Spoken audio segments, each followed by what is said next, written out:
Hello students, NCERT syllabus 9th standard first lesson number system introduction part first கொடுப்போம்ப்பா.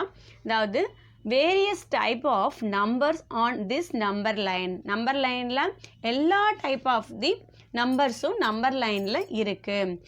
Number லைனில் சொல்ல முடியாதது அப்படின்றது வந்து இல்லவே இல்லை. ஓகேவா? அதாவது எதுனா நான் டெர்மினேட்டிங் வரும் பார்த்தீங்களா, அது மாதிரி தான் கரெக்டாக நம்ம அக்யூரஸியாக நம்பர் லைனில் கொடுக்க முடியாது. ஓகேவா? மற்றபடி எல்லா நம்பர்ஸுமே நம்பர் லைனில் வரும். நம்பர்ஸ் என்னென்ன விதமான நம்பர் இருக்குது ஆல்ரெடி நீங்கள் சின்ன ஸ்டாண்டர்ட்ஸ்லேயே படிச்சிருப்பீங்க. இருந்தாலும் இப்போ திரும்ப ஒரு ட்ரையல் பார்த்துக்கிறோம். எக்ஸ்ட்ரா இன்னும் கொஞ்சம் நம்பர்ஸ் தெரிய போகுது உங்களுக்கு. ஓகேவா? ஃபஸ்ட்டு சின்ன பாக்ஸில் என்ன இருக்குது?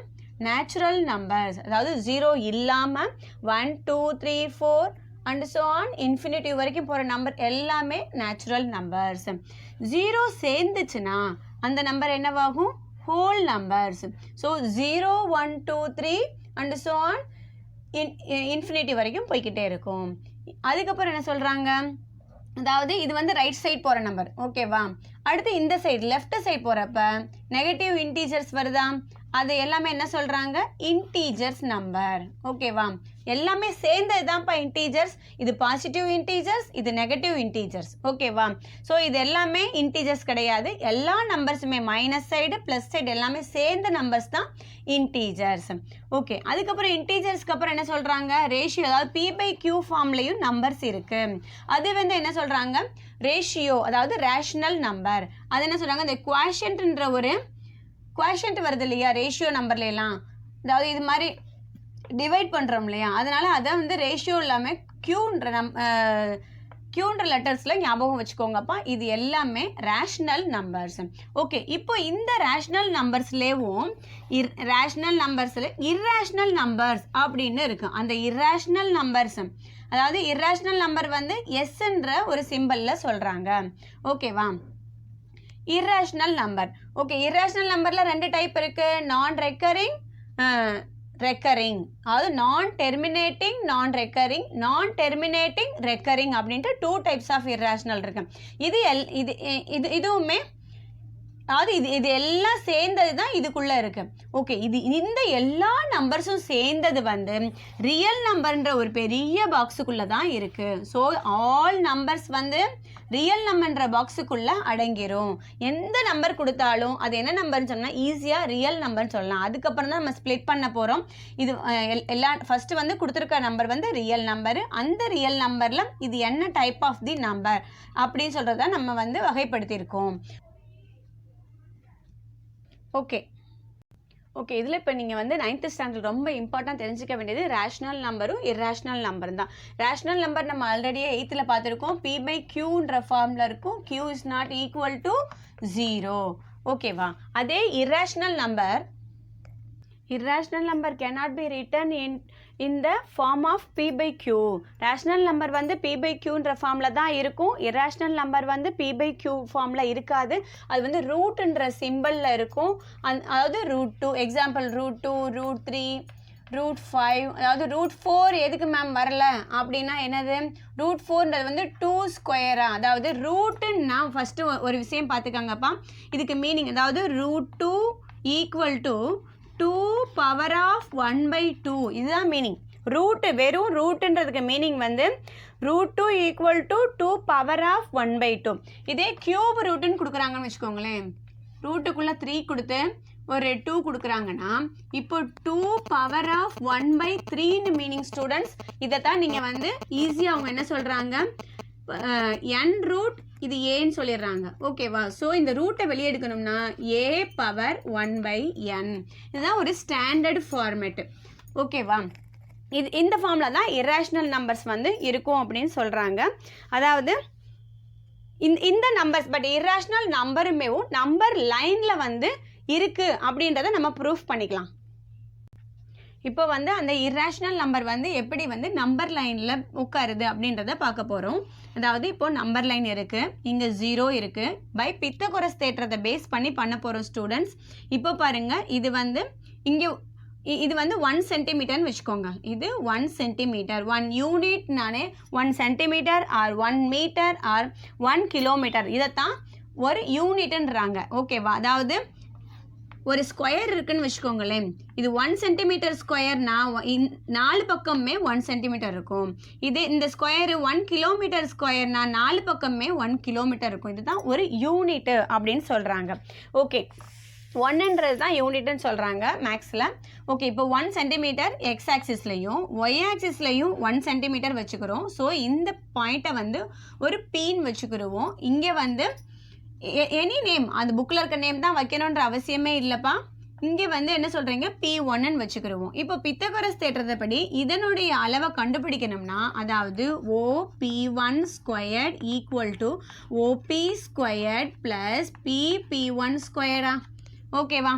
இப்போ என்ன வரும், இதுவும் 1 ஸ்கொயர் ப்ளஸ் இதுவும் 1 square. So 1 square into 1 square 1 plus 1 equal to 2 ஆகும். இந்த √2வை நீங்கள் கேன்சல் பண்ணோம்னா இது என்ன ஆகும், அதாவது இதை வந்து 1/2 பண்ணலாமா? ஓகேவா? அதாவது இங்கே பாருங்கள், OP1 ஸ்கொயர் இருக்குது. இந்த ஸ்கொயரை வந்து வெளியே எடுக்கணும்னா 2 பக்கமுமே 1/2வால் மல்டிபிள் பண்ணுறோம் பவரை. ஓகேவா? 2 சைடையும் ஒரே மாதிரி பண்ணிங்கன்னா வேல்யூ மாறாது. இப்போ பாருங்கள், இந்த 2 அந்த பவர் 2 இருக்கிறது வந்து என்ன மீனிங், 2/1ன்ற மீனிங் ஆல்ரெடி நம்மளுக்கு தெரியுமா? ஓகே, 2 இருக்குது. ஆல்ரெடி நம்ம எதால் மல்டிபிள் பண்ண போகிறோம், 1/2வால் மல்டிபிள் பண்ண போகிறோம். ஸோ 2 கேன்சல் பண்ணிட்டோம்னா இங்கே என்ன வரும், OP1ன்ற மட்டும் கிடைக்கும்.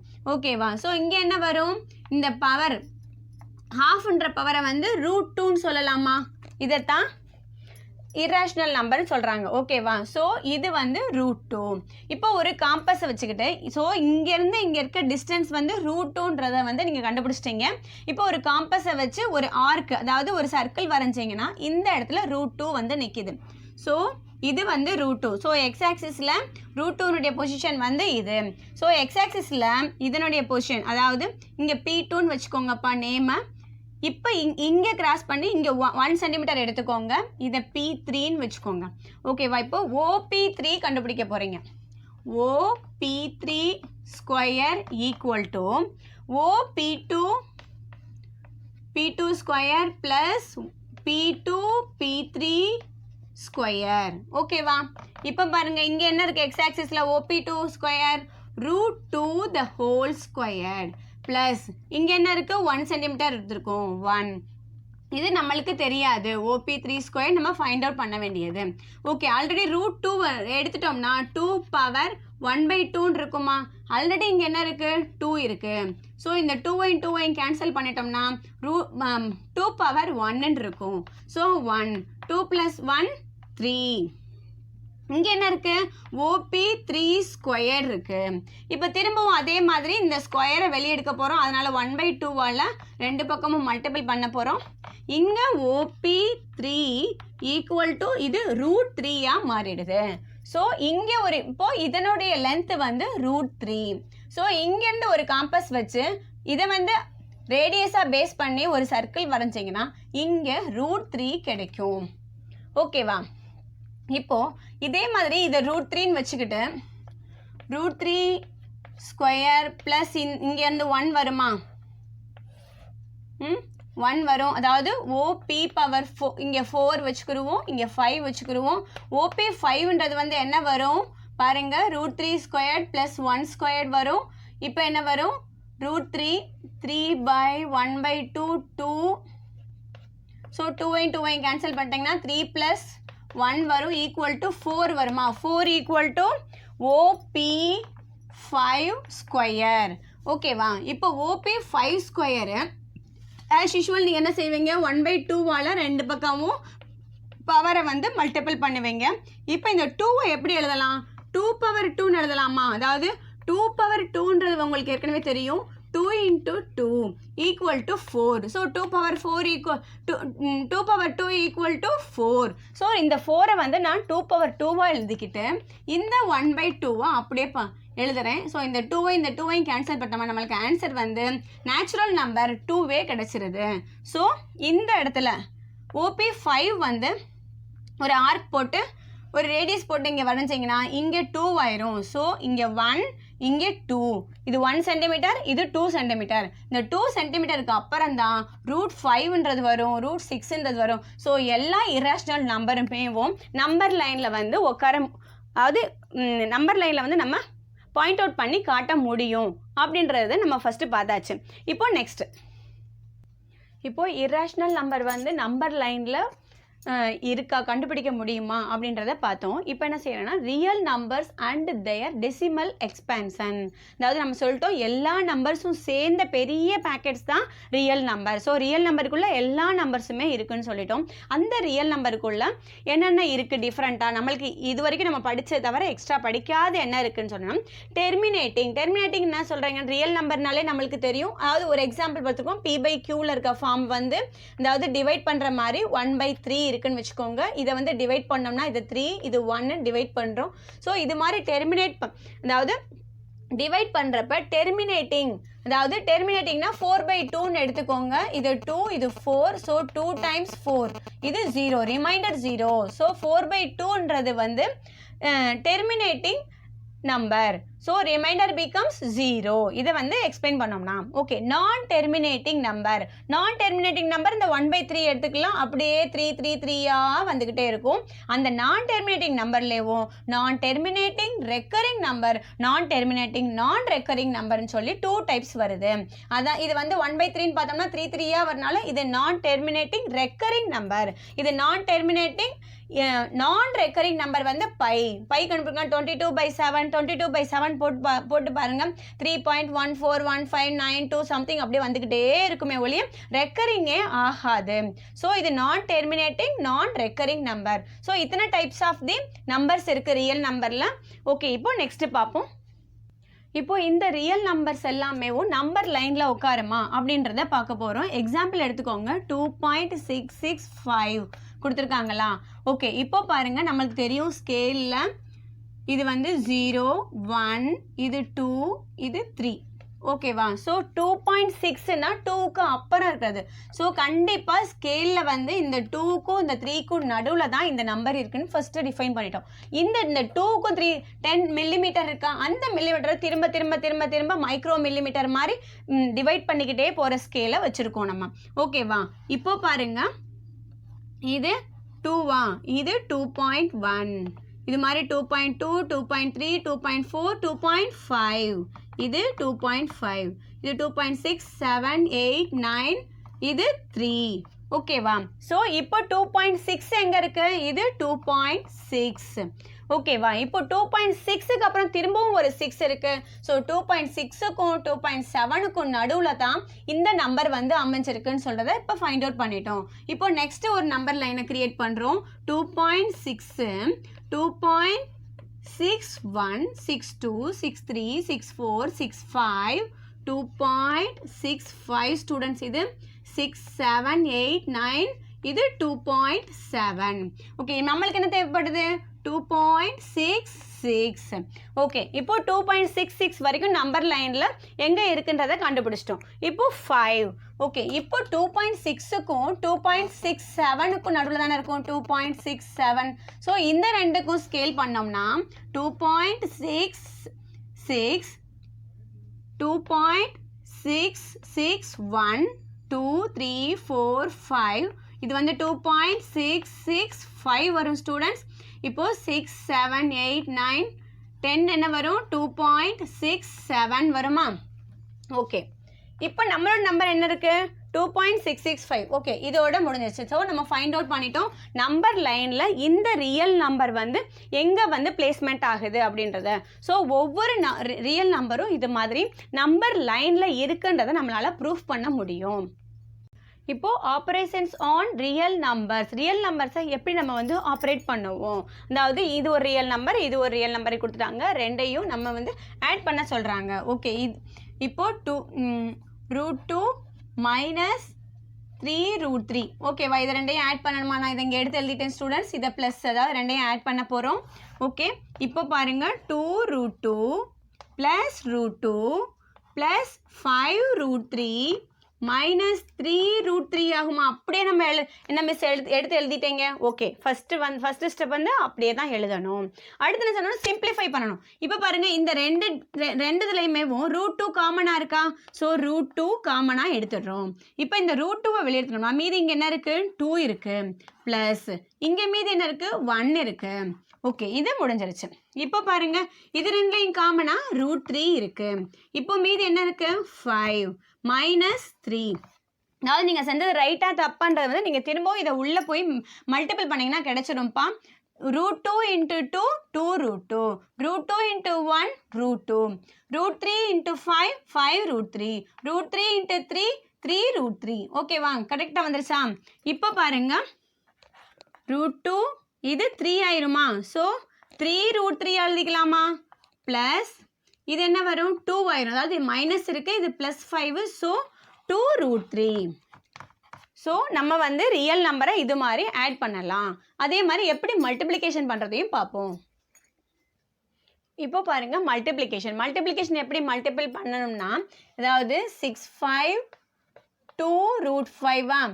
ஓகே, இப்போ இந்த ரெண்டு ரியல் நம்பர் இருக்குது பார்த்தீங்களா? ஃபஸ்ட்டு இது ரெண்டையும் மல்டிபிள் பண்ணிக்கிறணும். 2 × 6 12. இப்போ √5 × √5 என்ன வரும்? √5 × √5, அதாவது 5 ஸ்கொயரா? 5 ஸ்கொயர். இந்த ரெண்டுக்கும் காமனாக ஒரு √2 இருக்கா? ஸோ 1/2வா? ஸோ இந்த 2வையும் கேன்சல் பண்ணோம்னா ரிமைன் 5 மட்டும் கிடைக்குமா? ஓகே, இப்போ பாருங்க, 12 × 5. 12 × 5 ஆன்சர் என்ன வரும்? 60. அதாவது 2வையும் 6ஐயும் மல்டிபிள் பண்ணி 2 12 √5 × √5 வந்து மல்டிபிள் 5. ஸோ 12 × 5 60. ஓகே, இப்போ டிவிஷன் எப்படி வரும் பார்ப்போம். இப்போ டிவைடில் 8√15 டிவைட் 2√3, அதாவது 8√15 டிவைடு 2√3. ஓகேவா? இப்போ இந்த 8 என்ன பண்ணுறோம்னா 2 வர்ற மாதிரி மல்டிபிள் பண்ணுவோம். 2 4 சார் 8 வருமா? ஓகே, இப்போ இந்த 15 √3 வர்ற மாதிரி பாருங்க. √3 × √5. இது ரெண்டையும் மல்டிபிள் பண்ணோம்னா √15 வருமா? ஸோ இது மாதிரி நம்ம பிரித்து வச்சுக்கிறோம். இப்போ 2√3. இப்போ இந்த 2வை எல்லாமே மல்டிப்ளிகேஷனில் தான்ப்பா இருக்குது, அதனால் அழகாக நம்ம கிராஸ் பண்ணிடலாம். 2வை 2 கிராஸ் பண்ணிடுறோம், √3 கிராஸ் பண்ணிடுறோம். ரிமைன் என்ன இருக்குது? 4√5. இதுதான் ஆன்சர். இது மாதிரி ஈஸியாக சிம்பிளிஃபை பண்ணிடலாம் ரியல் நம்பர்ஸை. ஓகே, இப்போ நெக்ஸ்ட் டாபிக் என்னென்னா law of the exponents for real numbers. அதாவது இந்த ரியல் நம்பர்ஸுக்கு வந்து கொஞ்சம் ஃபார்முலாஸ் மாதிரி கொடுக்குறாங்க. இப்போ அதை பற்றி பார்த்துருவோம். இப்போது a⁴m டாட் மீன்ஸ் மல்டிப்ளிகேஷன் தான்ப்பா. a⁴m dot a⁴n. ஸோ ரெண்டு பேஸ் வந்து சேமாக இருக்குது. ஸோ இது ஃபஸ்ட் நீங்கள் கவனிக்க வேண்டியது பேஸ் சேமாக இருக்கான்னு பார்க்கணும். a⁴m dot a⁴n. So a⁴m + n. ஓகேவா? இப்போ பாருங்க, a⁴m the whole power n. So a⁴m multiple n. Okay, இப்போ பாருங்க, a⁴m/a⁴n ரெண்டுலேயுமே பேஸ் வந்து ஏன்னு இருக்குது. ஸோ காமனாக இருக்கிறதுனால a எடுத்துடுறோம். m - n. ஓகே, இப்போ பாருங்க, a⁴m/n கொடுத்துருக்காங்க. இதை பார்க்குறதுக்கு முன்னாடி ஒரு எக்ஸாம்பிள் பார்ப்போம். இப்போ √2ன்றதை நம்ம என்ன சொன்னோம்? 2⁴1/2. √3ன்றது என்ன சொன்னோம்? 3⁴1 அதாவது இங்கே 3 வந்துச்சுன்னா ஸோ 2⁴1/3. இப்போ பாருங்க, இங்கே √2 இருக்குது, இங்கே 5 இருக்குது. ஸோ 2⁴1/5. இதை தான் நம்ம ஆல்ரெடி என்ன சொன்னோம்? இங்கே ரூட்டில் a இருக்குது, இங்கே n இருக்குது. அப்போனா என்ன சொல்கிறோம்? a⁴1/n வைக்கலாமா? ஸோ இங்கே என்ன இருக்குது? a⁴1/n the whole power m மாற்றிட்டோம்னா இதுக்கு எல்லாமே என்ன சொல்லலாம்? √n ஏன்னு மாற்றிடலாமா? the whole power m. ஓகேவா? ஸோ இந்த a⁴m/n என்ன சொல்லணும்? n of the, அதாவது √n a⁴m. அதாவது n இருக்குது, கியூப் ரூட்டுன்ற மாதிரி n √a பவர் m அப்படின்னு நம்ம எழுதிக்கிறணும். இப்போ பாருங்க ரெண்டு பேஸ் வந்து டிஃப்ரெண்ட் ஆயிடுச்சு. ஏ தனியாக இருக்குது, பி தனியாக இருக்குது. பட் வந்து பவர்ஸ் வந்து சேமாக இருக்குது. ஸோ ஏயையும் பியையும் மல்டிபிள் பண்ணிட்டு பவரை அப்படியே எழுதிடணும்ப்பா. அவ்வளோதான். இது மாதிரி 5 ரூல்ஸ் மட்டும் நீங்கள் தெரிஞ்சுக்கிட்டா போதும். அந்த எல்லா சம்ஸையுமே நீங்கள் பண்ணிடலாம். ஓகே ஸ்டூடெண்ட்ஸ், ஏதாவது டவுட்னா கமெண்ட்ஸில் கேளுங்கப்பா, கிளியர் பண்ணுறேன். பிடிச்சிருந்துச்சுன்னா சப்ஸ்கிரைப் பண்ணுங்கப்பா. தேங்க்யூ.